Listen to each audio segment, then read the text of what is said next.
This is a Harper Guys production. The Harper contains foul language and adult material. If you are easily offended and thin-skinned, you should hit the stop button now. And if you are not a complete idiot, let's get this party started. Let's get down to brass tacks, gentlemen. If I was informed correctly, the clock is ticking. Is that right, Jimmy? You know, but good luck arguing that in court. Let me get down to brass tacks. Listen, let's get down to brass tacks here. How much for the ape? Jack, let's just cut the crap and get down to brass tacks here. Are you hating on Neil Diamond? Holy fuck! Fuck Neil Diamond! Our dream of deathmatch is going to come to fruition, and my golden ticket is going to pay off. Hoo-ah! Don't you fucking hoo-ah me, motherfucker! I want the ability to time travel. Dumb. This is stupid.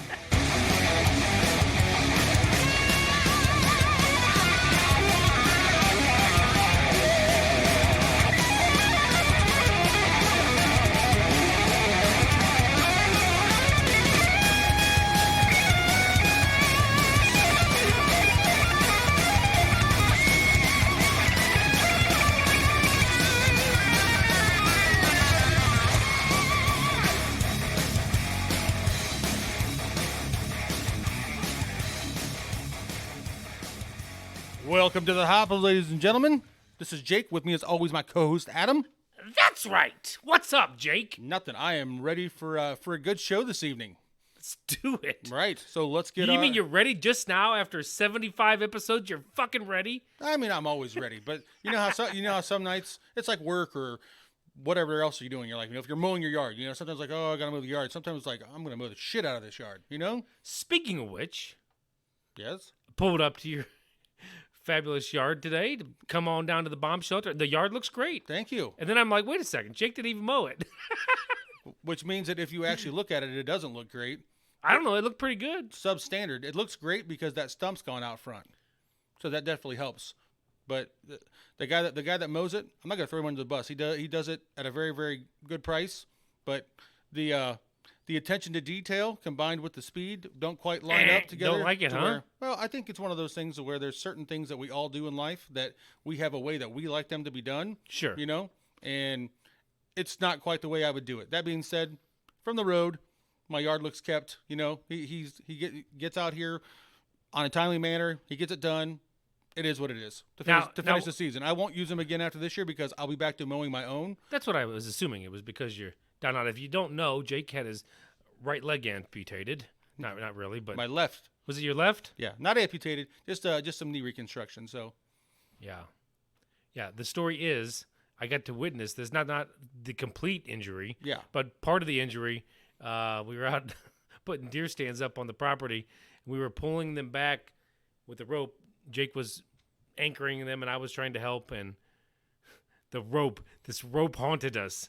Bought this cheap ass rope at Big Lots to tie down some couches on a previous mission. Yeah. And then the rope kind of continued. It ended up with Jake and I doing these tree stands with his brother, and the damn rope broke. The rope broke, and Jake's knee went kaput. yeah, it did. But everything came out well. Anybody that's had knee surgery before knows that it's not the most exciting, fun thing in the world, but I'm really excited for the fact that the surgery went really well. Of all things, like people talk about like horror stories with anesthesia.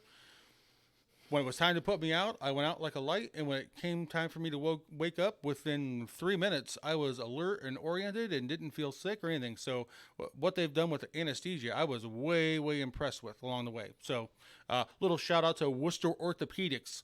They did a fantastic job across the board. I've been really happy with it. So Right on. On to rehab, but I can still sit here and talk some shit. So Sure. on with the fucking show. All right, so episode 68. Visit us at theharperguys.com. 68? That don't sound right. 68?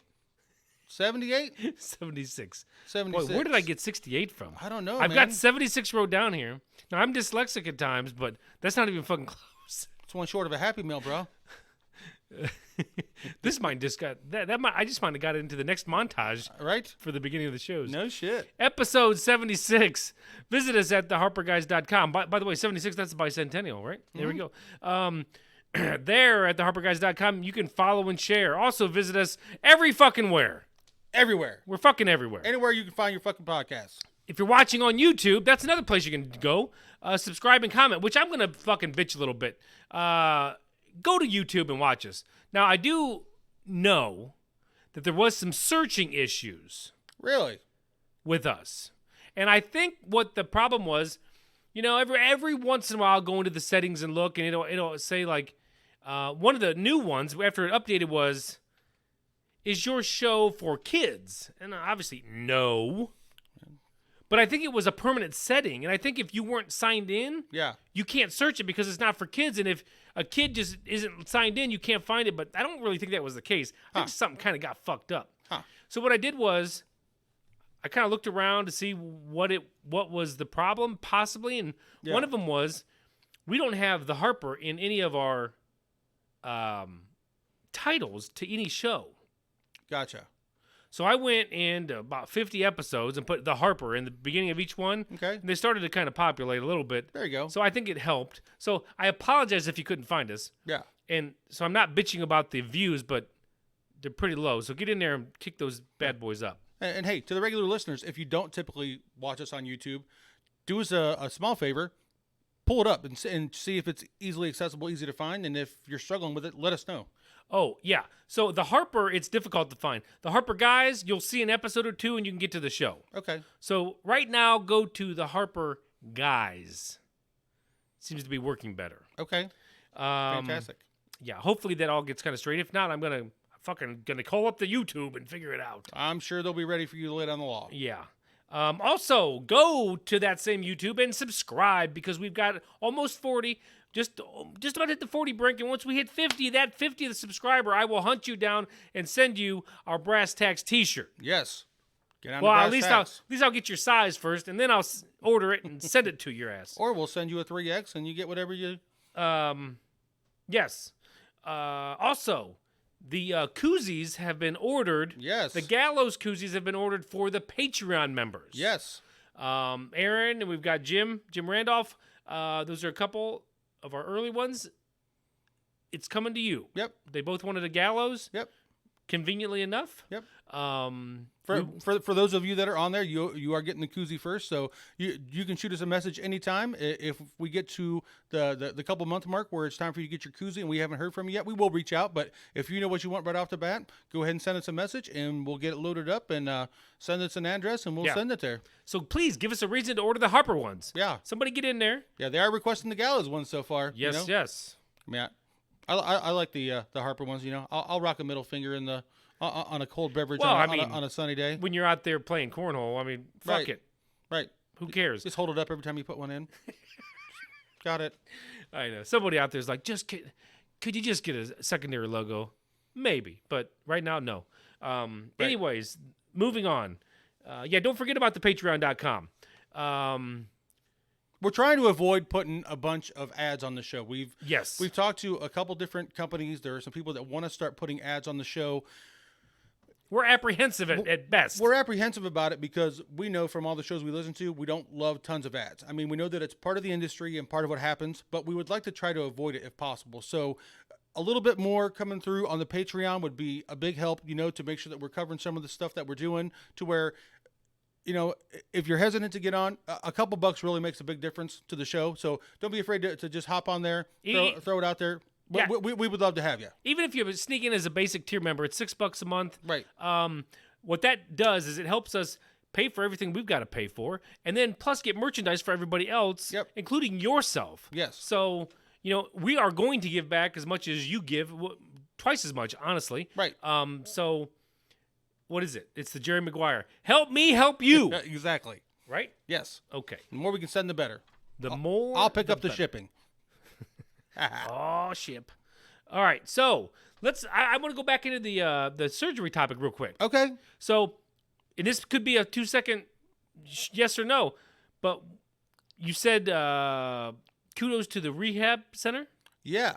So, any like you aren't gonna believe this stories from the hospital. Anything, or was it all pretty smooth? No. The only thing that was kind of funny was I'm a person, as you guys probably have figured out, I live in my own brain a lot. And the idea of going under and getting the tube put in, so that you can breathe. I knew that was coming after I was already going to be knocked out, to where my blood pressure was elevated pretty strong. Sure. To where they were like, hey, man, we got to get your blood pressure down before. So you were getting a little anxious about it all. There's no question. I was completely anxious about the whole thing, to where they were like, oh, here, let us give you something to kind of calm you down. And after like 3 minutes, I'm like, so are you guys going to give me something? And they're like, we did. I'm like, oh, well, I don't realize that you did. So, okay. So that was the only part and they didn't give me any more. So I went in and laid it on the table, and it's kind of weird for a few minutes watching everybody walk around and stuff. But no, I mean, there is not one thing that I can say negative about the entire situation. I mean, it handled 100% professionally and minimal pain for what they could do for the whole thing. It's been great. So, hour and a half surgery? It ended up being a little over 2 hours by the time they were done. They ended up having to do a couple extra things that they didn't realize before they got in there and stuff, and do a little bit more trimming and clean a little bit more stuff up and stuff. So I'm going to ask the $1 million question: catheter or no catheter? No catheter. God, the last surgery I had was for this was a bad one. It was a tumor in my spine. They have to do it for that, though. Oh my God. Oh yeah, and that God. Yeah. Ugh. I think I've told. Maybe I haven't. I think I've told you, and he won't mind. I think I told you Josh's catheter story, didn't I? On the show? Oh no! Oh, wait! Now we're gonna have Josh on eventually. You don't want to? You want to save this for? No, we got plenty of. He's got enough fucking. We got stories. mortuary stories for him. Right, that dude's got stories for days. But he actually was to a point where he's a pretty avid runner, and he was losing weight while he was increasing his distance running, and his pee started to take on a brownish tint, and then it would like get a little bit red, and then like back to brown. Not good. No, to where he had to go in, and they determined that it was his kidney enzymes. Basically he needed a few vitamins added, with a little bit more electrolytes and stuff like that along the way.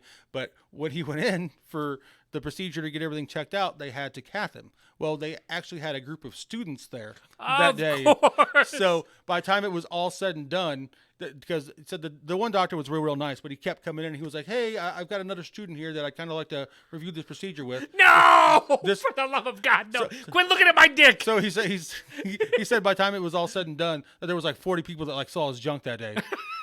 So like as a joke, he's like, he's like, I'm not movie material. He's like, but at least I didn't get like super stage fright, He's like I didn't feel like I had to sit there and explain anything, I was like, that's a good time, bro. But still. Yeah. No, I'm sorry. No, not today. Yeah. Well, what was funny is I was talking to my mom and dad about surgery because, as people get older, they've had something done. Yeah. Well, both of my parents are in their 60s, and so they both had colonoscopies. And my dad's like, oh, that's no big deal. That's the best procedure I've ever had done in my life. Oh, I didn't know anything. I'm like, at the end of the day, somebody's probing my asshole. Like, I'm not going to be excited about having this done. Like, oh, can we move that up to next Tuesday or no? No fucking way. I've been looking forward to this all month. Right. It's almost colonoscopy day. Like, no, not. It's a weird disposition to have about my it. wife has Crohn's, and she has to have those routinely, and most of hers she has to be put out. Oh yeah. And I'm usually the driver, so I have some funny stories about things that she said coming out of the anesthesia. Yeah. Oh my God. From wanting to get it on and but talking real loud. They'll never know. I'm like, they can hear you. From another one was Jim. She thought the music was playing on the radio, you know, and then and it was like People Are Strange, and she's just going with it like Jim says People Are Strange, and I'm just like, man, you are lit up. Jim does think people are strange. He really does. That's a good time. Yeah. Anyway, I could go on, but let's keep moving on. Do you want to start with anything else, or you can lead off? All right, I'm going to lead off. I'm sure you've experienced this. You have two daughters that have went through high school, so this couldn't be. I can't be the only one that's experienced this. All right. Shady parents. Yeah. I mean, expand. So, don't put me in a pickle, and I'm going to explain. So, one of the softball girlfriends to my daughter invites her to go out to boat. Okay. They're going to rent a pontoon and have a good time. And I'm like ecstatic. Absolutely. Get her ass out of here. This would be good for her. Right. They said, okay, It's all going to be good. We got 2 daughters, and they're each bringing a friend. I'm like, great. Everybody's going to have a good time. And their kids are about 3 years apart, so everybody's Right. close in age. Party on, Wayne. Well, they pull up finally, but they're running a little bit late. That's okay. Shit happens. Shit happens. So we have not met. We have not really corresponded with these 2 parents much. Okay. They kind of come to some of the games. They don't. I think they're like the second half of the family. You know, there's a split family. Sure. All right, whatever. No big deal. I don't give a shit. Live in our vicinity. They can't be that much different. Right. So we stroll down the driveway because they don't pull in. I'm going to go down there and introduce ourselves. For sure. Officially. The dude doesn't even he's in the passenger seat and he doesn't even reach his head down under, be like, hey guys, nothing. Just sits there. I'm like, number 1, weird. Yeah. 2, there's a car seat. They have a younger child. I didn't know. Didn't matter to me. Sure. This car seat's 5. Okay. 2 parents, kid in the car seat. They've already got 2 girls in the back. The math is all wrong. Now listen, this lake is an hour and 15 minutes away. So they wanted to hop in the backpack? No, they leave, and my wife is super helicopter mom. Yeah. Even at 14 and 11, she's still super helicopter mom. And I try to be somewhat in between, and in between that, but this is not okay. Yeah. If they were going up to the Portage Lakes that was 15, 20 minutes away, who gives a shit? Right. You'll make it. But I'm looking at her and I'm like, she's got to be almost she suffers from anxiety as well. Right. And I'm like, she's got to be blowing freaking gaskets. Sure. And they literally drive away with my daughter sitting on the lap of the one girl. I'm like, an hour and 15 minutes and no seatbelt. But my point is, don't put me in that fucking situation. No. Because that's not okay with me. And I know, barring percentages, with the percentages, she's going to be just fine. Sure. But if an accident happens, she's going right through the windshield. But the thing about it is, in a situation like that, if you are going to allow your children to bring friends along to something like that, if you don't have seating for 7, you take 2 vehicles. And they were going to, and then I guess they may have an older daughter that needed the car, and then they were find a and ride. they were like, fuck it. So long story short, everybody was safe. Everybody made it. They did go up and pick up a 4th car. My daughter, and then my wife's talking to me. She goes, I would have rather had her in the trunk. On the way home, my skinny ass little daughter climbed in the trunk. Right. I'm like, thank God. And she goes, I said, did you fall? You mean the hatch, not an actual trunk. Well, it was kind of it was an SUV. So it's a hatch. Yeah, so they climbed into the hatch, and I said, you fall asleep, didn't you? Because she falls asleep in the cars really easily, like most kids. Yeah. She goes, oh yeah, I was out. Yeah. Well, that's good then. So, but still, don't do that to other parents. Right. I mean, you just got to think about the fact that it's somebody else's precious cargo. Side note, not to throw the dad under the bus, the stepdad. They come back. He flies right out of the car. He's out there shaking my hand on the way back. And so I find out what happened. And this makes sense to me now. Yeah. They were running late. Dads you'd be pissed. I'd be pissed. Dads are pissed when you're running late. It's just a fucking fact. Hey. It is. You know what my theory on time is, right? Theory of relativity? Early is on time time is late is unacceptable. Right. So I get it now. He was just displacing. He was pissed. He was fuming. Yeah. He didn't want to talk to nobody. Sure. I get it. He's a half an hour late from when they wanted to be at my house. Sure. And I get it now. And when he got out, he was as cool as a cucumber. I'm like, all right, well, this was better. So you give him a mulligan. Oh, yeah. No, he was fine. For sure. I understood. And it's better for him to internalize than to sit there and make a scene and yell and scream and Right. situation like he that. He was probably wanting to say shit like, yeah, the bitch was late. Yeah. Yeah. Had to put on our makeup to go to the pond. Right. Sometimes all you can do, push it down. Just push it down. So anyways, ended up being okay. Yeah. But don't do that to parents. Don't put them in a situation to where they have to be like, okay, you're risking everybody's life. It's not 1965 anymore. Right. Well, at least they didn't get in the back of a pickup truck. Like that would have been. And then we talked about that. Yeah. With the parents, actually with the the biological dad, because he's a coach. Yeah. And we talked about that later. I'm like, yeah, they come over and picked up the kids with no seatbelts. And we were talking about the old trucks and how you used to see people driving around in a pickup truck. All the time. And then I brought up, do you remember well, you might not, because you're a little younger, but there was a Brat. Toyota Brat or something Brat. And it actually had 2 plastic chairs in the back with fucking bicycle grip handles. Oh, that's cool. No, but that's awesome. No seatbelts, but fucking handles. I'm sure you could fashion a seatbelt if you wanted to put one in there. Just put your belt around it or something. Right, strap it in. That's a good time. So, yeah, that's about the safest. So, do you ever have any stories about parents that put you in a situation that you were just like, no, what the fuck, man? I don't know if I have any like right off the top of my head from where it's been a situation like that.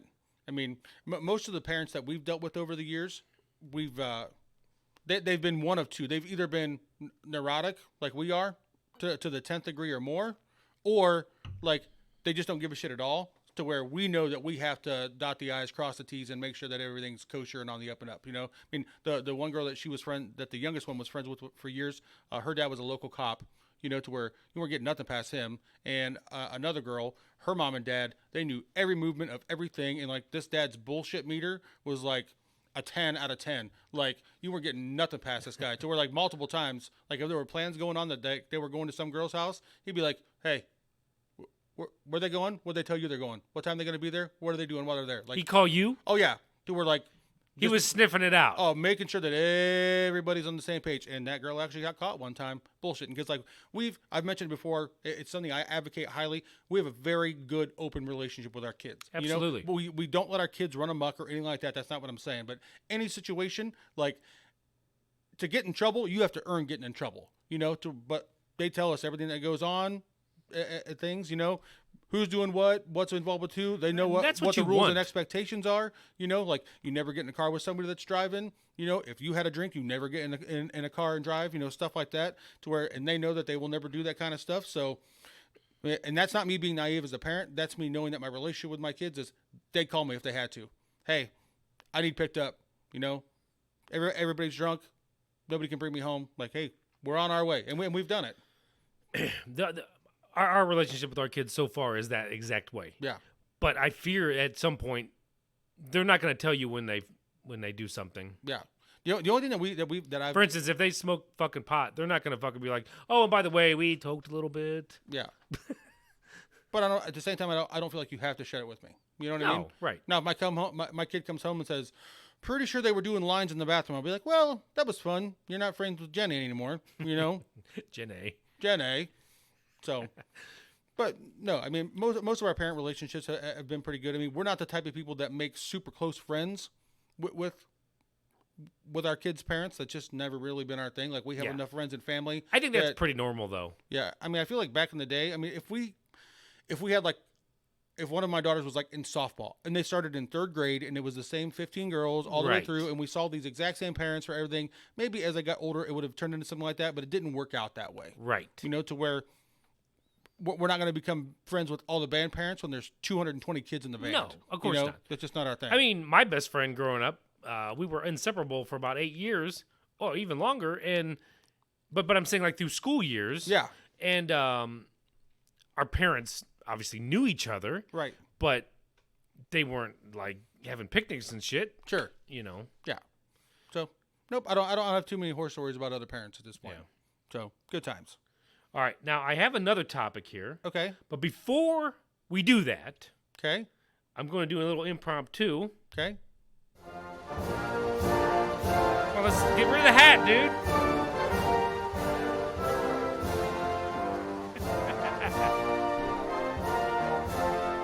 So I want to do a political update with Jake. Okay. Because we have not done one of these in a while. No. And there's a whole bunch of shit to talk about on the political update. I actually have a few things on the list tonight to kind of review and kind of see where people are at on some things. So, I'll start off with... By the way, it's a big fuck shit show right now with all this COVID stuff. Okay, so that's one of the things on COVID. Masks. So, Ohio came out, DeWine, in his big address yesterday, basically was like, it was like that warning that you get from your dad. You know how like your dad used to tell you, like, one more fucking time, and it's your ass. basically said, hey, start wearing your mask. We're mandating it, wear the mask. You can say it's a heavy suggestion all you want to. If the masks don't go on and people don't wear them and these numbers keep going up, we are not going to have a choice but to shut down again. I disagree with them. You do have a choice on whether to shut down, but I am on board now with this. Look, if they're saying that there's even a chance that the masks are helpful, just fucking wear it. If you're going to be in public, wear the fucking mask. Don't make a big deal of it. I know, like, people that are super about having their rights infringed on are like, my body, my choice, blah, blah, blah. Same thing. I get it. And I mean, especially once they open things up after a couple of weeks to where it seemed like the numbers were down a lot and stuff. Like, we went different places without masks, Now that there's an uptick in things, people are requesting it. I don't mind a little bit of a disposition on me if it's going to make other people feel better, And I'm not saying that we have to cater to every person on every little thing. I will never be a person that does that. But if the masks help the situation at all on any level, just do it. Because what we're on the verge of right now is the second group of kids that are going to have at least the first half of their school year completely fucked up because they're going to be shutting stuff down, and businesses on the verge of closing back down, even more rules and sanctions that are going to go on inside of companies to where wear your masks. Like that's one thing that needs to be on board with. You know what I mean? Oh, 100%. My fear is, and I'm going to be fucking pissed, if all the COVID bullshit starts to fade right after election. If it does, if the media decides not to cover it anymore, and all this other bullshit, I'm going to be really fucking pissed. Well, I mean, I hear what you're saying, and it feels like a lot of it's politically motivated, but I think at the same time, people are becoming numb to it. You know what I mean? Like, you can sit here and try to blame the president. You can try to blame whoever you want to for whatever else. Every state has had their own way of handling things, good, bad, or indifferent. Some states have been remarkable. Other states have completely dropped the ball and made huge fucking messes. You know what I mean? To where I think that most of America is in that camp right now. Like, okay, but everybody's aware of the situation. I got a question. Have you been looking at numbers at all? I've been looking at numbers and find out that a lot of numbers are drummed up and. But what I'm getting at is, numbers of infected, great. Who gives a fuck? But I'm talking about the numbers of actually dying from getting it. Because there's been a lot of talk, we'll call it water cooler talk, even though no one's at fucking work. A lot of water cooler talk that people are like, the chickenpox parties. They're starting to say that, whether they mean it for real or not. But people are like, and obviously it would be stupid because you can catch it more than once because it's not all the fucking same. Right. There's different strands of it. But there's people talking about it like, hey, I just want to go. Tim and Sally's got it. We're going over to their house. We're going to spend the weekend, or we're going to spend nights over there. We're just going to get it and get it over with. I'm not doing that. I don't have any interest in that. Now, obviously, that is a very moronic thing to say, but that's where people are at. So my question is, they want to shut shit down. I think there's going to be a lot of pushback. Oh, there's going to be a ton of pushback if they try to shut down again. There's no question. People don't want things to go back to shut down. What I'm saying is, at some point, thinning the herd mentality is going to set in, and people are going to be like, "Fuck you! If I get it, I get it." I don't hear of anybody in the big names of people that have got it. They're not dying. They're just going into quarantine and they're getting through it. Yeah, I mean, it's going to happen. I mean, people are going to keep getting it for a while until it ends up running its course. And right. The news flash is this. At some point, we're going to be done with COVID. I mean, I know that people live in the now and they feel like there's no way out. At some point, it's going to be done. There's going to be another one. There's a lot of people that have already had the COVID and didn't even know it back before, like in January, before this shit exploded. Right. My son did. I guarantee he fucking did. I talked about it before. Right. He was tested for the flu, didn't have it, but he had a fever for a week. Right. One of the other things that I'm seeing that people are so fixated on right now that, oh, there's been this many more cases. There's been this many more cases. There's been this many more cases. Do you realize the influx in tests that are being done to where the percentage of people tested that are being found to have it, that are testing positive, the percentages are going way, way down. To where, like, we were testing 1,000 people before and 30 people have it. Well, now we're testing 20,000 people, but 50 people have it. You see what I'm saying? Yeah. The percentages are falling through the floor on it. It's just more tests are being out there right now. So to where why having would numbers they go up. even remotely want to close down the state Because there are all these are hot spots now. Right. But because they don't want to have to where it just explodes. And look, I'm not trying to go down this political rabbit hole yet, but if 50,000 people can get together and protest shoulder to shoulder, arm in arm, your basis for saying that you can't have 100 people in your restaurant is out the fucking window. Well, we don't know how many people contracted the shit from that, though. Right. But I mean, clearly it was a sponsor of it. I mean, it happened. Like, there's no way that anybody with a straight face, I don't care what side of any political party line you're on, you get that many people together, somebody in that group had it, and somebody in that group contacted it. Right. So the last thing about the masks, you have to be a complete fucking moron to think that masks don't help at all. Right. Now, I will tell you, at our place of employment, we have to wear eye protection. And if you have your mask up with eye protection, you can't see because your glasses get fogged up. Mm-hmm. So almost 80 to 90% of people pull their mask down below their nose so their glasses don't fog up. Well, I think the mouth is a bigger problem than the nose. The mouth would be a way more problem, but still, you're still exposed. I don't disagree with you. Now, obviously, that's at our facility, and I'm not saying our facility is not they're doing more than I expected them to. Right. But I feel like their reaction to it's actually been fantastic. More than fantastic. I feel like our company has done an amazing job with this. But these people, or I shouldn't say these people, but the stories come out. Everybody's got to wear a mask, and then we even see at work they have this percentages. If you're wearing a mask and the other person isn't, you have this blah blah blah blah blah blah. Right. Whether you're going to catch it or not. Sure. It doesn't matter if it's 15% better with a mask that you're not going to catch it. Wear the fucking mask. Slap it on. But for people to come out and say, "Oh, the masks don't even help," bullshit. For one, you're not touching the holes in your face, right? If you have to rub your nose or whatever. Yeah. Two, if somebody does sneeze, you are covered. Yeah. It may not be perfect, but it's a way better than not being. Agreed. Yeah. So yeah, definitely wear the mask. So back to the political. So here's a couple political things that are going on that I think that we really need to talk about. Do you know what DACA is? The Dreamers?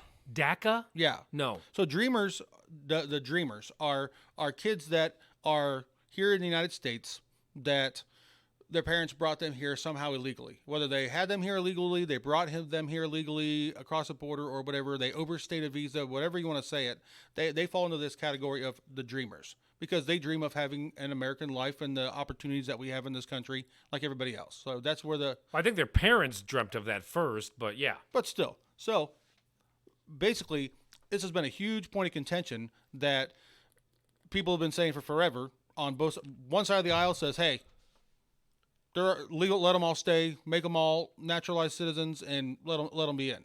The other side, for a long time, has said, "You didn't get here legally. Get the fuck out." Well, Trump came out on, I believe it was Tuesday, and said, "Hey, we are going to put some rules in place.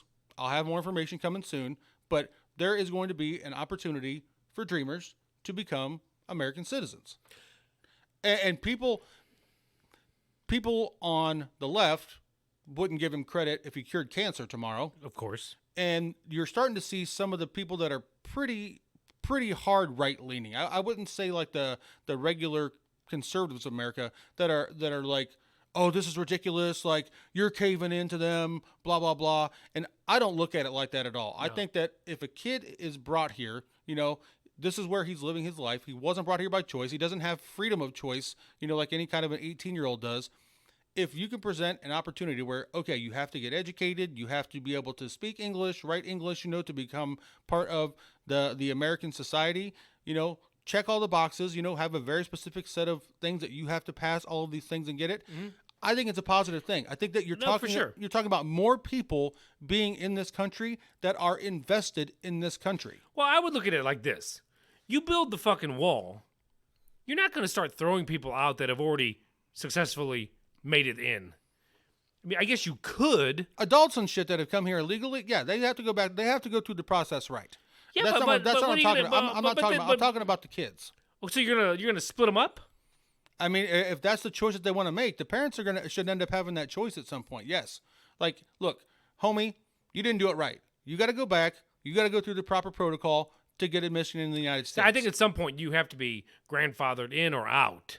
I mean, no, you can't. They build a wall. Obviously, anybody after that point, You know. So what if you sneak in and you make it your 5 years, whatever the mandate is, and then after 5 years, well, you made it for 5 years. They've been without doing getting it for caught, so years. here you go, buddy. You can stay. They've been doing it for years. No, it doesn't work like that. If you murder somebody and they catch you 20 years, I don't later, agree with statute of limitations didn't come out. I don't agree with splitting up the families though. If it's their choice. And if those parents say, hey, it's better for my children to stay here in the United States, set up a program to where we're able to take care of them. Yes, I am not all for state-sponsored programs that just throw money at fucking problems and liquidate assets left and right that could be going to other things. But this is part of the future of this country. We are a giant melting pot, and not everybody comes here in the same way under the same circumstances to where I think that there needs to be an opportunity for shit like this. Now, you get these 13, 14-year-old kids that are involved in MS-13 and gang life and shit like that are just basically turds. I'm sorry. You have to come up with a program where it's like, look, bro, you're not bringing anything to the table. You're out. But I like the idea of people being here, people coming here that are invested in this country. Imagine a club. That if you're born into a club, you're always just part of it. It's like being born into money. You're always used to it. But if you're somebody that works your ass off, you get to a point where you do have money, your appreciation for that money is different. Sure. Your appreciation for being in this country as something that you weren't born with. It wasn't a right and a privilege that you got just because of the soil that you were born on. You are going to have a generation of people that actually are invested in this country. So I think that it's a good thing. I want to see what comes out of it and what the protocol actually is. But I believe that there's got to be an avenue for it. The only problem I see is they're going to grow up somewhere along the border. Yeah. They're going to probably be orphaned to a family if they can be. Yes. Half of those kids, that might be a stretch, but half of those kids are going to end up on the streets with a gang. Right. Well, we'll see. I mean, I don't think that we're going to be taking their parents out of here and throwing 11-year-olds on the street. Well, no. Like, that's not going to happen. No, but I'm saying they're going to have to go through the system and try to be, fostered or something. But you wouldn't. The success level of that is higher than it's been at any point in history. I imagine it would be. I'm just saying. This is another thing. People freak out. The minute that he says that there's going to be an opportunity to redo DACA and the way that it's done and to give them an opportunity, let's wait and see what it is first. Mm-hmm. Let's withhold the judgment for a minute here real quick. Sure. So that's DACA and what's going on with that. Okay. A couple other things that are kind of bothering me that I feel like we almost need to talk through because, you sit by yourself and you think about things, and I feel like a lot of times a conversation with somebody is always helpful to get ideas flowing and to try to start to see how things are or maybe refine your own ideas, right? So I don't know if you've been paying attention to the things that are happening. Did you see I have not. There was a 24-year-old woman that her and her husband and some friends were out. They encountered a group of Black Lives Matter people, and they got into an argument about the whole thing, and the lady yelled a comment, I'm tired of hearing this, all lives matter. And some dudes pulled some guns, her husband had a gun, pulled a gun, and then they talked everything down and basically thought everything was squashed, and went about their merry way. Well, to finish what they're doing, they get into their car and they go around the corner and they go to leave and they drive underneath this bridge. This guy is up on top of the bridge, shoots into the car and kills this 24-year-old mother that said all lives matter. So there's more situations like that. You want to get online and you want to watch videos of cops being brutally beat. There's a video of a woman and her daughter that are in the front yard, and this group of 4 people come running in the yard, start beating the shit out of her, and adult male drop kicks, like no bullshit, drop kicks a 4-year-old. Like, it's one of the most disgusting things I've ever seen, right? So what I'm saying is, and there's 100 more of these instances that are going on right now. I mean, it's absolutely insane. The question that I have is this, is with the woke BLM movement that's going on and all the people that are involved, good, bad, or other, that are going on with it, what is holding, basically, for no other way to put it, what is holding white people back from mobilizing and organizing together to try to start fighting this as a group? Are we just so afraid of losing what we've worked so hard for in our life? Because if you say all lives matter, you can get fired on the spot. If you tweet something, I mean, you can tweet something, your wife can tweet something, anybody can be fired for it, like right off the bat. I mean, is that what the fear is? But what are we losing our way of life? you're saying white people getting together. What would they be fighting? To be fighting against these groups of radical protesters and stuff that are just fucking beating the shit out of people in streets. I mean, Well, no one. I mean, this all started because basically somebody got their ass beat in a street. but that's what I'm saying. At some point, we got. So what I'm saying is, There's got to be a defense at two some point. wrongs Though. don't make a right, right? I guess. I mean, But at some point, whether we're talking about right or wrong, we're talking about defending other human life. well, that's what I mean. You can't be all pissed off because George Floyd got killed and then go around killing people. Right, that's what I'm saying. But at some point, too, we can all sit here and say, and again, for the 40th time, what happened to him is complete and utter bullshit. Nobody is defending that fucking cop. I'm ready for his trial to get started. Should take all of 11 minutes to find this guy fucking guilty, throw away the fucking key, be fucking done with this guy, right? But we got to move past that to where instead of just yelling and screaming and freaking out and calling Trump a racist, which there's no basis for any of this shit, to get to a point to where what are we trying to do? And in the in-between time, there's got to be some level of protection that people start giving each other that are under attack. And I don't know how you mobilize to do that. I'm not talking about an offensive. That's not what I'm talking about at all. I don't think that there should be any kind of an offensive waged against people. But if like you said, a defensive. There needs to be a group of people that their job is to be out there helping defend people that are being attacked that didn't do anything. but all it's going to turn into is a big giant white group versus the black group. Well, that's the other question I have for you is, do you think that we're headed toward that at some point? I hope not. I mean, I really hope that cooler heads prevail, that as we move through this from the anger phase into the diplomacy phase, which I feel like we're getting closer and closer to, I mean, I hope that we can avoid that ever being the case, because not everybody of any race or any color is bad. I mean, there's assholes and dickheads in every walk of life. It doesn't matter what group you want to put people in, whether it's by gender, race, religion, creed, ethnicity, color. It doesn't matter. There's assholes in there, and then a lot of them that aren't, that are just good people that are trying to make it in life and want the best for everything. So I feel like we're at a strange point that how do you weed all of that out? Like, how do I contribute to making sure that the next 4-year-old doesn't get drop kicked? And I don't know what that answer is. And it's something that I'm struggling with internally, because I feel like it's something that we all need to do our part. We all need to educate, and we all need to make sure that the wrongs of history aren't repeated. You know, you can't erase history. You can't rewrite it. It's history. It was what it was. But there's something to be said for learning from mistakes and not repeating them again. I think I have an answer. Okay. I actually have an answer. Okay. So over the weekend, I guess it was, maybe earlier in the week, I watched a movie called Ford vs. Ferrari. It's amazing. Really good. And Henry Ford, the original owner and inventor of the automobile, not necessarily just the automobile, he was more of the inventor of the assembly line. Yeah. He had a bunch of quotes, and I kind of like looked him up because I saw one of these quotes somewhere. Actually, it was at the JOB. Somebody had it hanging up on the wall. Yeah. And the quote was this, and this is where my answer is. Henry Ford's quote. It says, "Don't find fault, find a remedy." So, but that's what I'm looking for. That's what my question is. Listen, let's hear me out. All those people that are out there protesting, that's fine.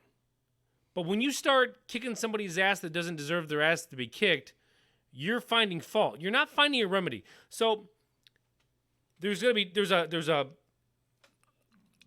thick line in the sand right here. You're on one side of it, you're finding fault. You're on one side of it, you're finding a remedy. If you're not finding a remedy or attempting to figure out how to make things better, then all you're doing is finding a fault with somebody else. I mean, and so his quote is this: "Don't find fault, find a remedy." Anybody can complain. Sure. That was his quote. And I thought that was very powerful. And I thought, you know what? That is something that needs to be resonated today. Right. Let's unite and find a remedy versus running around trying to create more problems. But I guess getting to that remedy, what is the remedy that's going that's going to make everybody happy? You have to take a good look in the mirror.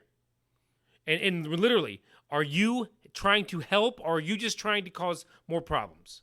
If you are trying to cause more problems, you are never going to be part of the solution. I don't disagree with that. And there's people that just want to watch the world burn. Right. And those are the ones that we're dealing with. Probably 30% of the world that just doesn't fucking care. The other 70% is like, whoa, this isn't right. Nothing that happened to George Floyd is right, but nothing going around hurting other people, innocent people, is right either. Well, I saw an interesting... Same thing, real quick. Same thing back when Rodney King got unlawfully beaten. When they pulled, what's-his-face out of the... Reginald Denning. Reginald Denning, you're not solving anything by kicking Reginald Denning's ass. No, not at all. But actually, you're going even more down the rabbit hole, which you don't want to. Right. I mean, they're releasing that frustration, but it's not getting to a solution. No. One of the things that I saw, and it's not convenient to the narrative at this point, but it's like I just saw that the 27th African American was killed via these riots that have been going on. 27. That is more black people killed by this movement than have been killed by cops in the last 5 years. Something's wrong with the way that this is being done. Now, I mean, at some point. I heard as well, I don't know where I heard this. I don't know if I heard it from somebody. It wasn't from you. It was from somebody else. And they said that there was a African American organization that wanted to take the state of Texas and have all the African Americans move to Texas. Obviously, that would never happen. Right. Because you'd have to get everybody out of Texas first, and that will never happen. I mean, you'd have a civil war. People trying to take over a state. But I don't want that. I mean, but no, the thought press is whoever is in charge of this organization that's coming up with this idea, you're just gonna make it fucking worse. Oh, a million times worse. So don't like. Let's say that actually happened. I mean, I have black friends, and they wouldn't go down there. They wouldn't move to Texas. Right. But let's say they were compelled to. Right. And you step over the Texas line, and it's just fucking all-out war. Why would you want that? Right. But I mean, but you just brought up something inadvertently that, like, I'm ready to get back to in life is, I'm tired of people saying that they have black friends and white friends and whatever. I mean, part of the goal of this entire thing is supposed to just be equality. Like, my friends are my friends. Sure. Black and yellow, green, white, it doesn't matter. Well, for this conversation, I have to make that obvious. Right. But I'm just saying, like... if I say I have friends, no one knows what I'm talking about. Everybody's going to assume that they're white. I guess. Right. I don't know. We need more conversation and less of this just belligerent freaking out. You know what I mean? And one of the things that I will say about this, and the frustration level with this is going through the roof, is all of these celebrities that are using their platforms. You know, we're using our platform to try to have a conversation about this. That's what I wish that they would do more, because they're complaining about one thing on one side, and then they don't look at anything on the other. Right. But then they want everybody else to just look at their opinion. You know what I mean? To where, like, you never get anywhere that there's not compromise and having discussions and making things work. And that leads me to something that I don't think we discussed on the show, and mortified.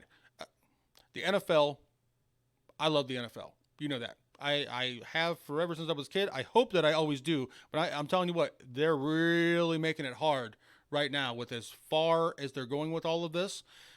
The DeSean Jackson situation is a time where it's time to set an example of equality. Did you see what he did? I did not. I saw that he said some stuff. 4 tweets that were clearly anti-Semitic. I mean, hate on Jews. I mean, to the point where he put a quote out there. He thought it was from Hitler. It actually wasn't from Hitler, but he puts a quote out there and basically condemning all of the Jews, the entire Jewish state, the entire ethnicity of being Jewish. And you know what he got for it? A fine. It makes no sense at all to me how you can be in a time where you say, we want equality. We want equality on everything. We think that these situations need to be handled better. We want equality when it comes to everything, you know? We want, get rid of the great buzz phrase right now, systemic racism, you know? It's got to go.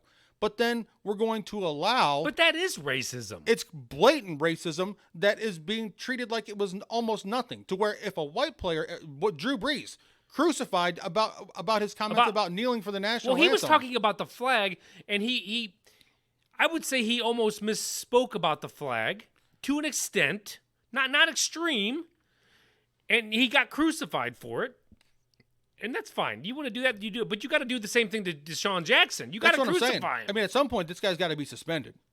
I mean, it's just not okay. Well, if not even suspended verbally by his peers, like Right. Like you just said his name. Drew Brees got verbally Right. suspended by his peers. Right. Did anybody speak up? Because I didn't pay attention. Did anybody speak up and say, "Dude"? So what has happened since then is, you know who Julian Edelman is, wide Yeah. receiver, and do you know who Mitchell Schwartz is? He's an offensive lineman that was drafted originally by Cleveland, played here for a couple years, signed a big contract, and went to Kansas City. Okay. They are both of 100. They're like 100% Jewish, like all the way, to where Edelman reached out to him, and now they're having conversations, and they're trying to bridge some gap along the way, to make things better, But even like Malcolm Jenkins came out. I don't know if you know who he is. He's a defensive back. He came out and he basically said, "The Jewish problems aren't our problems. We're dealing with the problems in the black community. You deal with your own problems." And it's like, but no, these are supposed to be all of our problems as a society. To work on it. Segregating the problems. Right. Is just making it more racist. Don't you get it? Right. And that's where, like, a guy, everything that you read on social media right now from the NFL is all geared toward this. There's nothing about getting back to the league and who's working out and who's getting ready and all that kind of stuff. All of it's based on this. And I get really, really tired of it, but I keep hoping that they're going to start to turn the page. Cameron Hayward. You know who he is from the Steelers? Mm-hmm. Again, we're never going to love Pittsburgh because we're Northeast Ohio guys, right? He was a Buckeye, though. Right. But Cameron Hayward came out. A little bit of love. Cameron Hayward came out, and you know what he said? He said, the people that are trying to just reverse the hierarchy are not looking at this correctly. We're supposed to all be the same people. That we need to judge people on who they are as a person, and for nothing else. And I thought, you know what? Finally, I feel like, and it was the first time that I've seen and heard somebody that I feel like we're going from the irate, throwing a fit and freaking out, at least on a small one-step level, to where somebody's looking at it and saying, okay, let's be realistic about this whole thing and how we want to treat each other as human beings. Because that's what it all comes down to. Every bit of this comes down to that basic, simple principle is how we treat other human beings. I'm gonna also throw something out here. Just because you're pissed off doesn't give you the right to be racist as well. You don't have some get out of jail free card that you can go around just because you're mad at what happened. I mean, the George Floyd situation. You can't go around and be throwing fire. You just can't. No, I mean, you absolutely can't. So I mean, that's exactly what it sounded like DeSean Jackson was doing. Like, oh, this shit happened. I can say whatever the fuck I want. Bullshit. Right, but that's where it is right now. There's Did LeBron come out and crucify him? No, he didn't. No, and like you get into we're like say their name, like all of the people that have been wrongly murdered. You know what I mean? Right. Like, but he's not doing it for anybody else. Like, you can't be a social justice warrior and just keep it in a little tiny box. You know what I mean? If you're going to be for social justice, let's be for social justice and get it out there. Common sense, motherfuckers. Right. Every one of you. Right. The angry ones, the ones that are doing it right, common sense. Right. It ain't that fucking hard. Grow up. Right. Throw your immaturity, push it down. Think about it before you speak. Yeah. So I actually saw a video that I really, really liked the other day. It was a young black man that was driving a truck, and it's got like a big lift kit on it and stuff. And this guy's probably in his mid-20s, and he pulls up to an ATM, right? Well, he figures out that he can't get his truck into the ATM because his truck's too big, right? So what he does is he pulls forward into a parking space, and he walks around, and he gets in line, and he's standing behind a car. So there's a car that's doing their ATM transaction, and he's talking about how he's standing there, and the woman like keeps checking her rearview mirror, and that there's a guy in a truck beside him because there's two ATMs side by side, right? And he's looking at them, and he's like, "Great, this lady thinks I'm going to rob her, and now this guy's watching me, thinking that I'm going to rob him, or watching me to make sure that I don't rob her, like feeling like he's being racially profiled for a minute, right?" So the lady gets done, she moves on, the guy gets done, he pulls out and pulls right up beside this guy's truck. And he sits there. So he's like, okay, now what? Like now I'm sitting waiting for this guy to come out. So he gets done with this transaction at the ATM. He's walking back toward his truck. This guy gets out. He says, "Hey, I think I recognize you from around town. You do some yard work, right? Like you own a yard work company?" And he's like, "Yeah." He's like, "Perfect. I've got a job for you." He's like, "I thought that was you. I just want to make sure. Do you have a business card on you?" And he was like, "I've been taught my entire life, if somebody is looking at me that's white, that they instantly look at me as a criminal and want to do harm to me." He's like, "All this guy wanted to do was give me some business." He's like, "We have to get to a point to where we see that not everything's like that." Now, I'm not saying go through life with blinders on. No, you know? gotta be. I mean, you got to be aware You of a got to be threat. judgmental at some point and be like, "Whoa, this is a bad situation." Right, but people have to open up their minds to the fact that not everybody is looking at you because of the color of your skin and saying that you're a criminal or that you're going to do bad. You know what I mean? Like, that's what the goal is that we're supposed to be trying to get here to, right? Total equality in the way that we treat each other and the way we look at each other. And I'm gonna on that story alone, if the dude would have just spoke up and said, my truck's too big to come through here, I'm just waiting. Yeah. Everybody would have been. There would have been no misconceptions. Right. But even Therefore, what I'm saying is the conversation needs to be had. right. But the lady probably wasn't thinking that, and neither was the dude, obviously. Right. But he was putting the guilt on himself.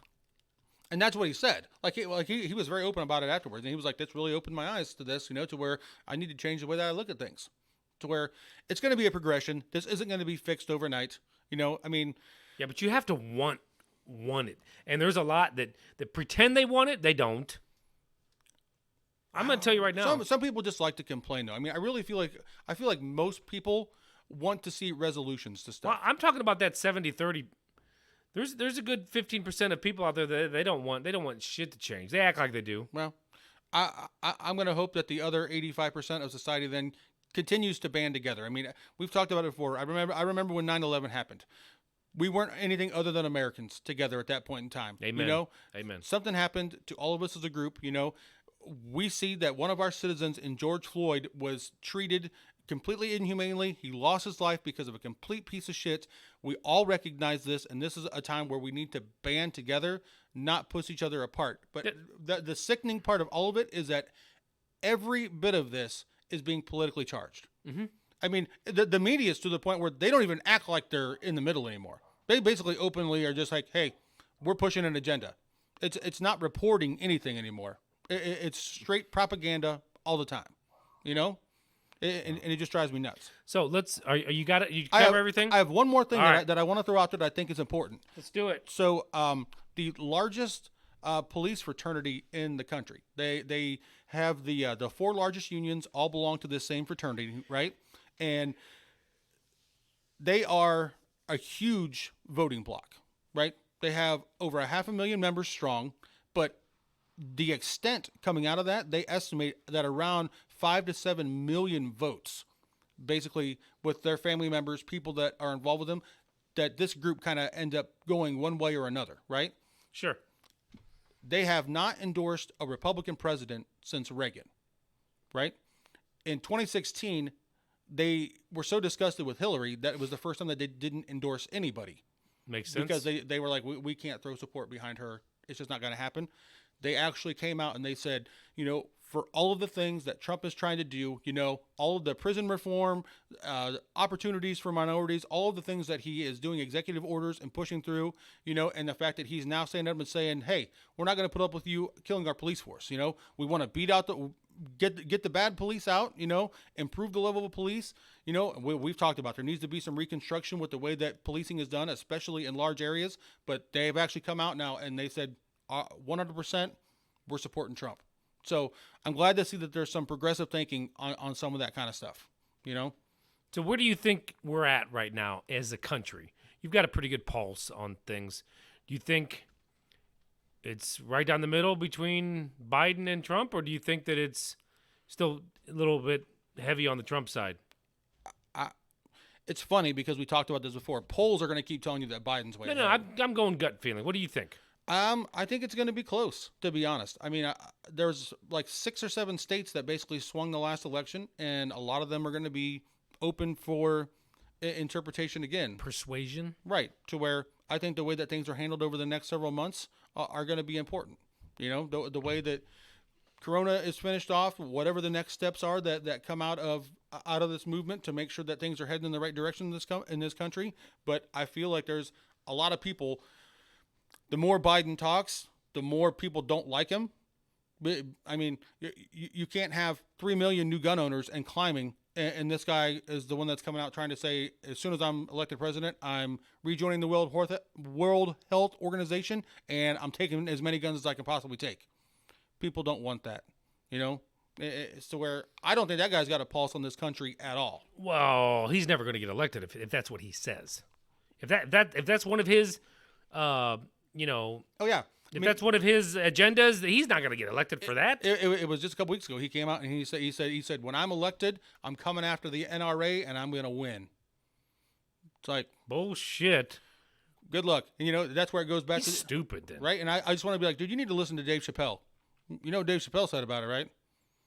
He said, we have the First Amendment to protect America with free speech. And you know what? We got the Second Amendment in case the First Amendment don't work.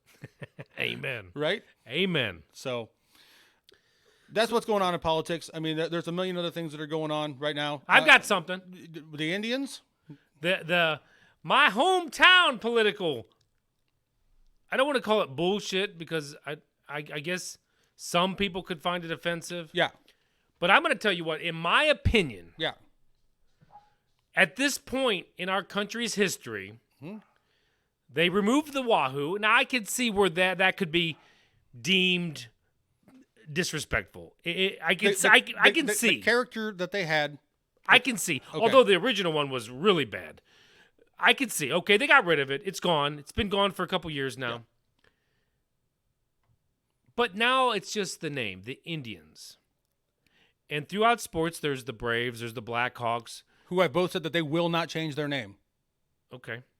Well, defiantly. They should. And they've all told their season ticket holders, if you're out, you're out. That's cool. Not changing the name. Well, my point is, after the Wahoo's gone,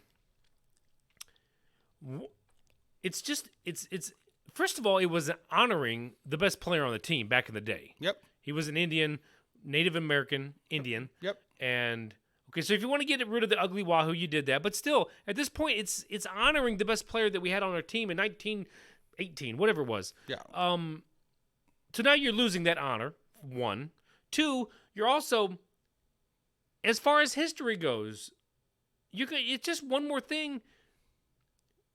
You're just forgetting. It's a reminder. But there's things about, okay, so if you want to look at the Indians in particular, because they're saying now that the Cleveland Indians, now that Washington has removed their... Well, they should have. That was bad. But right. The Redskins. Right, you can't use that. And I've said for years, if you want to remove that one, that's fine. But the Indians one, like, when you talk about the Indians, if you don't say the Indians, what do you say? The tribe. The tribe is a very positive thing to say. A tribe. This is our tribe. You know, I mean, indigenous peoples, related to some, spoke to many, like, they're proud of their tribe. You know, if they say, hey, I'm Cherokee, you know, I'm Swahili, whatever they actually are, they're proud of the tribe that they come from. You know, we're proud of our tribe, right? It's not anything negative, and that's where I'm trying to find. I just don't want them to be forgotten in history because we're removing all this stuff. And okay, the Redskins, yeah, get the fuck away. Right. But if you start like if they did go through, because we have a local high school here, the Rittman Indians. Right. Are they supposed to remove their fucking name now? I mean, it's going to get to that point. Colleges. I mean, you know, how many colleges are the Indians? I'm sure there's plenty. Or even specific, the Florida State Seminoles. Yeah, that is the Seminole Indians. Yes. They got the arrow and the tomahawks on their helmet. I mean, these are storied franchises. And okay, I get it. Okay, so what, right? At the end of the day, it's a fucking sports team. But still, I mean, they chose their name to honor these groups. But where does it end? Have you seen the push to change the Vikings name? Now that seems stupid. No, the Vikings were oppressive groups of Neanderthals that went around and they oppressed people in Scandinavian countries. And I got one better for you. And, how about the original terrorists? The pirates. Right. The original fucking terrorists of the world. And we're okay with it. Right. I mean, if you're going to go the Vikings, the pirates got to be out. Right. I'm just saying. The Buccaneers, that's the same fucking thing. I get it. The Patriots. People love to be like, oh, all of our forefathers had slaves and all of these other as they tear down statues and stuff. Well, why are they called the Patriots then? Why shouldn't they have to change their name? I mean, there's like all of them. I mean, any team that is named after a group of people should have to change it then. The Giants. You making fun of Giants? Yeah, big people? What, you got a problem? Right. How's the weather up there? Fuck you. Right. Changing our name. Right, and it's so the Cowboys. You know, that's not doing any justice to Cowboys. Well, if you're changing the Indians, there's no Cowboys and Indians anymore. Right. Oh, Arizona State, the Aztecs. There's another one. I mean, Aztecs. That's actually calling out a whole entire indigenous population. Right. San Diego State. Is it Eastern Illinois? That's the Salukis. Which college is that? That's the Salukis. That's another tribe. But it's like, it's just so much. I mean, is Hawaii? Are they one of them? No, they're the Rainbows. The Rainbows. Which fits Hawaii. How did that happen? I don't know, but I wish that they would just be done and move through this. So, on a positive note about sports, though, can I throw one positive out and then I'll let you get to the next topic? Then you can let me continue. Yeah, I'm sorry. How about the Myles Garrett contract? How do you feel about that? Did they give him it? 5 years. I heard they were about to. So it's an extension. So he's got 2 years left on his current deal, which stays in place. So now he's got 5 more years at $125 million. Good. Highest paid defensive player in the league. Good. So even with Rudolph Gate and everything behind him. See what happens if you hit somebody in the head? Well. So you're down? Like I think it's great. Why not lock him up early? And did you hear what he said? And this to me, I felt like he gets it. You talk about one of us. Jake and I had this conversation about some friends of ours that are, they're really one of us, blue collar guys. Yeah.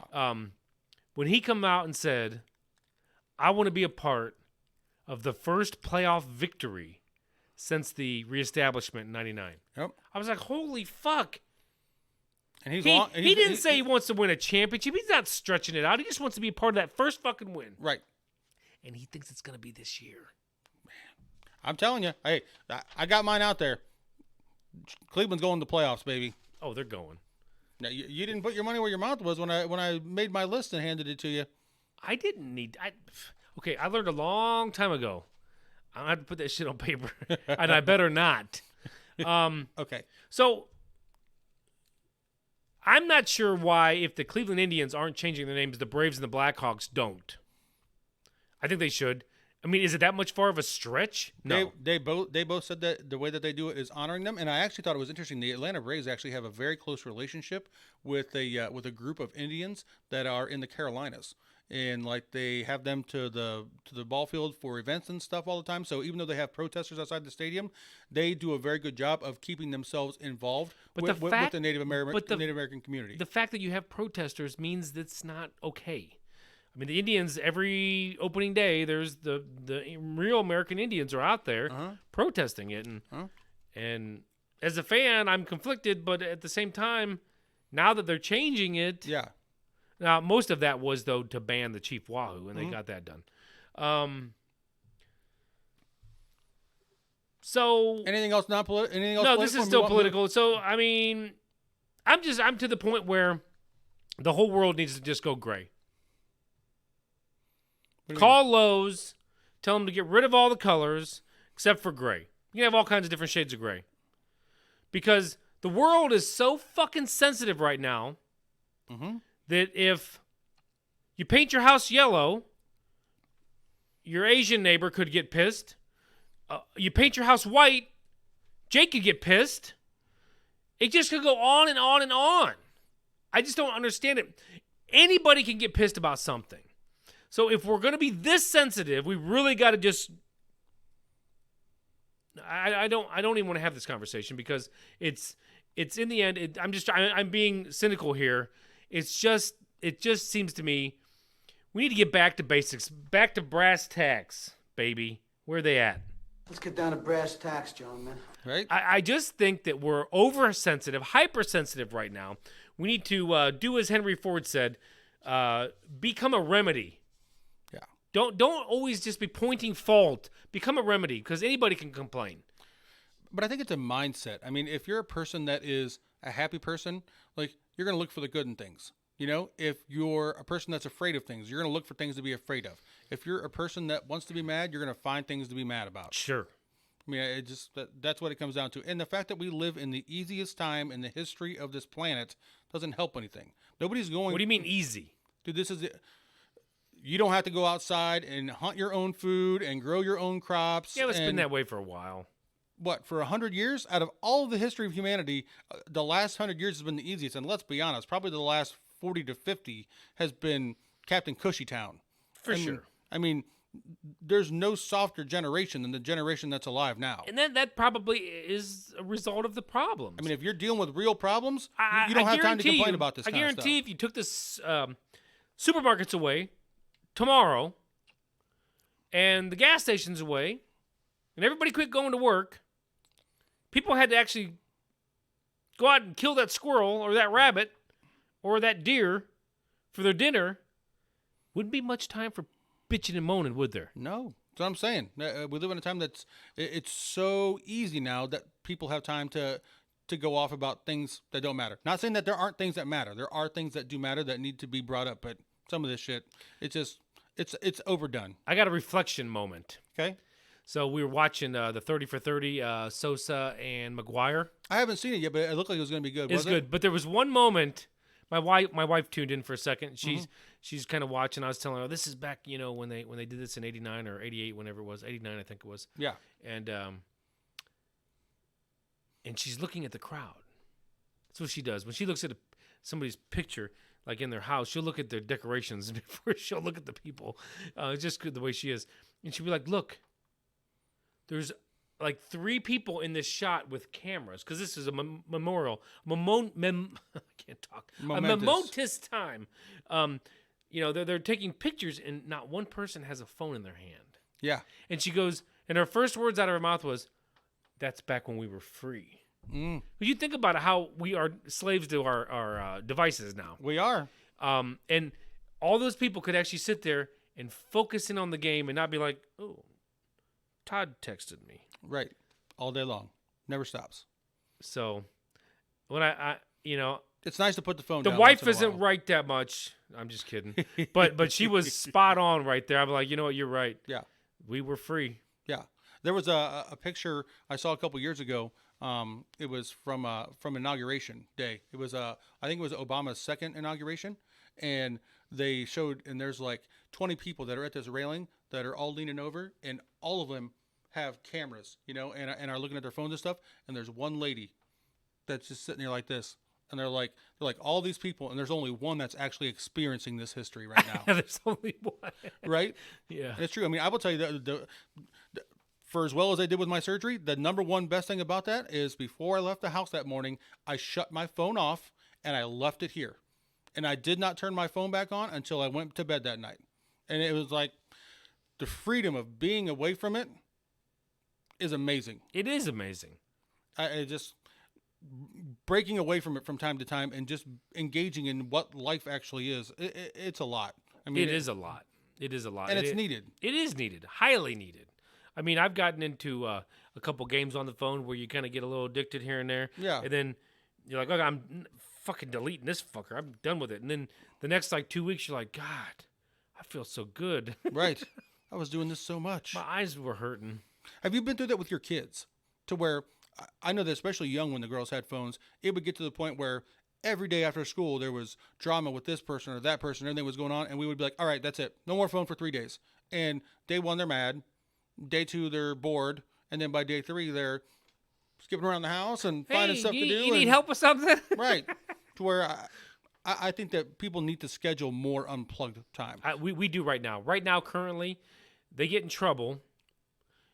The kids do if they're on their devices before 3 p.m. This is during school and everything. Yeah. Well, obviously during school they should be on anyways. Right. But in the summertime, 3 p.m. And that is just because I feel if they're doing stuff outside, if they're riding their bikes, if they're playing with their Legos or whatever they're doing, own their own brain power up until 3 p.m. I'm like, all right, I don't. But the rule is this: you have to come ask. If they have to ask if they can get on their phone? Yeah. And if it's a really shitty ass rainy day out, Yeah. the wife will be like, you guys want to get on your stuff right now, you can. They're like, of course. Yeah. So It's go time. I mean, there are obviously, like I always say, a different answer for every day, different answer for every crime, a different answer for everything. Sure. If you, if it's not 75 and beautiful, then maybe we got to find an alternative today. Sure. So I think it's a good idea. Nice. What else you got? that's it, man. That's your whole list? I mean, we've been rolling for an hour 15. All right. Well, I got one other thing I want to throw out there. Whoop whoop. I had an idea, and I don't. You know how sometimes ideas just kind of creep into your brain, and then you sit and think about it for a while, and it kind of percolates into something. I don't know if I recall, Jake. Well, so as we get ready to restart the NHL and the NBA, and then they're talking about getting ready for the NFL season and trying to figure don't care. trying to figure out how they're going to do all this. One of the things I'm thinking about is fan engagement, right? Like it's going to be really, really hard to have like real fan engagement. So this is just my own personal. Like if you watch, have you watched any of the UFC fights since they've been back on?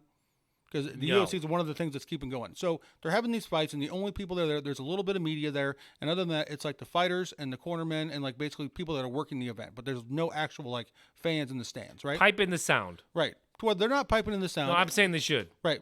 Well, that's what I'm getting to. I know. But they just pipe in sound is what? Like you're just going to pipe in blaring, blah, blah, blah? No, you pipe in cheering for the home team. So this is what I have in mind.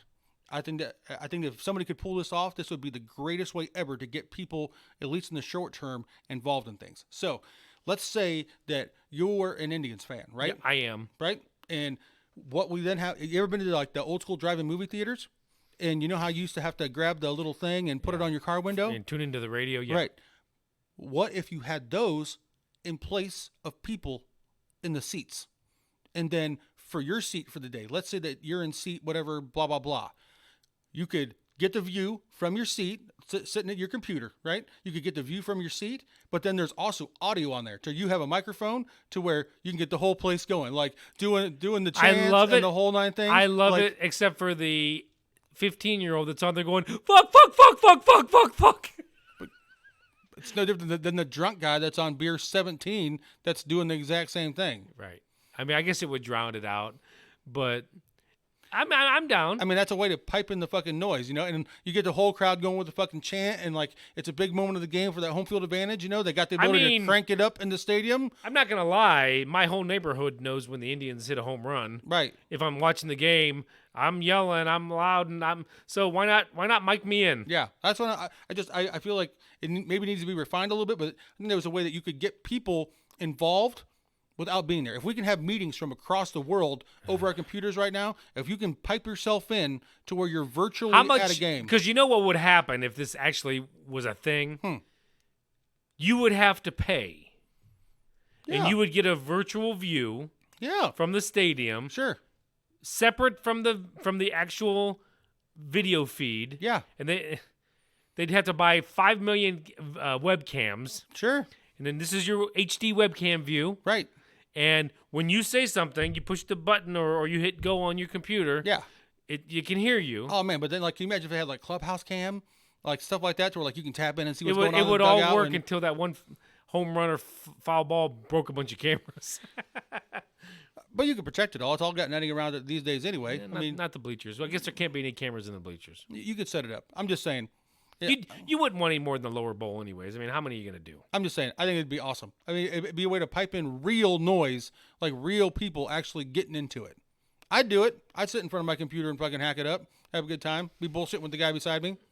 I don't think it would go that far. No. I think it could. You'd have to be in like virtual. You'd have to wear like the Oculus Rift or whatever, and then you could like see people, and you'd be like, now that. But why not? Well, if this fucking bullshit doesn't go away, we might be there one day. Build your own little avatar so people see you sitting in your seat when they like you look to the left and you see the guy sitting there in his Indians get up and the whole nine yards. They would box off every stadium right now, get rid of all the seats, just be the field. And With then a big green screen. And it would be green screen backgrounds. Mm-hmm. And that's where it's going. And then all these people wearing their virtual reality masks go to. But what I'm saying is, if they would do this, then you had to pay for a ticket to sit in your living room and watch the game. But it was like $2. No. You kidding me? MLB? $2? No, it'd be $80 to watch the game from behind home plate. Versus no bucks? Versus no bucks. Because they're getting no bucks right now for all the seats that they don't fill. So you think they're going to charge less? Did you get the questionnaire from the Indians to fill out? I don't know if you got that or not. We got that from Mr. I didn't. I actually got it from the Indians. Oh, did you? I don't. Yeah. I didn't look. I filled it out. I go to a game. I go sit in the bleachers or whatever. You know, if they figure out how social distancing and however they want to do it and stuff, I would still totally go to a game. You told me the other day you're done. What? You were done with this bullshit. What do you mean? Not going to another game. I would totally go to a game. Well, you're gonna have to because you gotta pay for a game. They're gonna give you another game for, so you got to go to at least one. Yeah, but they're gonna. It sounds like they're gonna let us hold that over till next year. So That's what I mean. Yeah. So we'll get into it. So all right. Sorry tonight was so much politics. You know, hopefully you guys got some opinions. Shit needed on what talked was going on. about. Right, and it's gonna keep needing talked about, and we'll keep going into it. But next time we'll come up with a little bit of fun for you though too. Yak it up just a little bit. Yuck, yuck, yuck. Yeah. So we all need a little bit of mental health awareness. So don't be afraid to hop on. If you need some help, somebody else you know, 1-800-622-4357. Get the help you need. Everybody needs a little mental help right now. Call the line if you're in trouble. Lots of people need mental health. If you feel like hurting somebody else or yourself, call the fucking number. Yeah. So don't hesitate. Have a good week. Give somebody a compliment and make their day. We'll talk to you guys real soon. Amen. Pip, pip. Cheerio.